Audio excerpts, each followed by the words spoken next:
A cook's tour was a cynical exercise in, I was still working in the restaurant. I didn't give up my day job, okay? Kitchen Confidential's on the bestseller list, but I figure I better keep my day job, you know? But I am aware that my publisher's making money. This book is actually selling. What do I do next? I've only got one life, and I've already written about that. How about, you know, what's the old joke? You know, the journalist goes to his editor and says, "I got a great idea for an article. You know, world's best beaches. You know, nice try, buddy."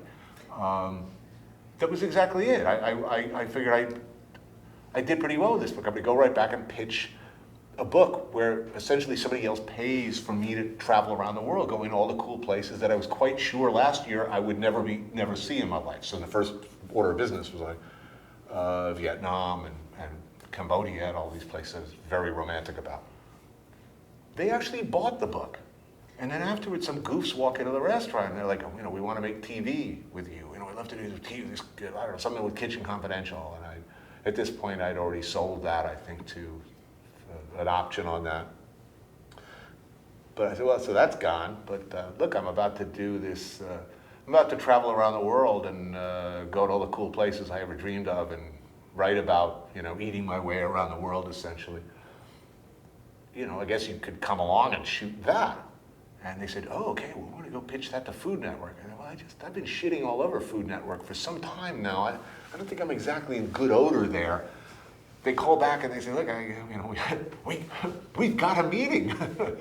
A meeting I did not bother to shave or bathe for. I was so certain that I was going to be in and out of there right quick. But I guess I fell through the cracks in the sense that the two women who were running the network at the time, the head of programming and the head of the network, were both very smart, very wise, clearly with a dark sense of humor, and I think a sense of guilt for all of the really crappy programming that had been so successful for them. And I think they saw me as an expiation of their sins, or a way of just, I don't know. There's really no explanation. But the meeting went swimmingly well, and they said, yes, we're going to back this project. I said, really? I show up for our first show with my partners, my now partners, Chris and Lydia, who run 0.0, my production partners. Back then, they were a husband and wife camera team on their honeymoon, shooting my first shows. And I'll never forget, we arrive in Tokyo to shoot, they pick up the camera, they point it at me, and they say, so, Anthony, where are we? Why are we here, and what do you expect to find? And I'm like, what? Like, you want me to talk to the camera? I really thought that they were just going to sort of follow me and set it to music or something. But the fact that I would have to turn and talk to the camera was horrifying to me. And after the first few weeks, they tell me now that they went back to New York saying, this is just not going to work out. This is going to be a disaster. This guy's a complete blocks on camera.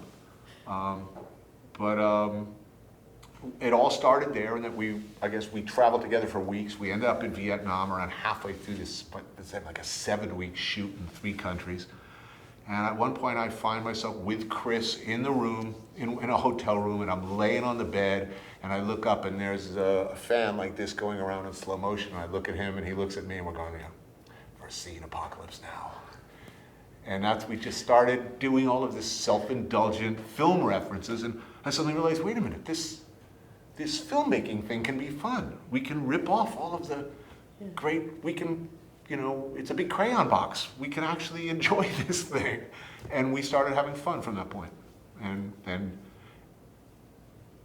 found, I think, what our real purpose is in life, which is challenge ourselves, have fun, and make people at whatever network is employing us extremely uncomfortable. That's absolutely fundamental to the process, because if you're not causing fear and confusion at the network, you are not doing good work.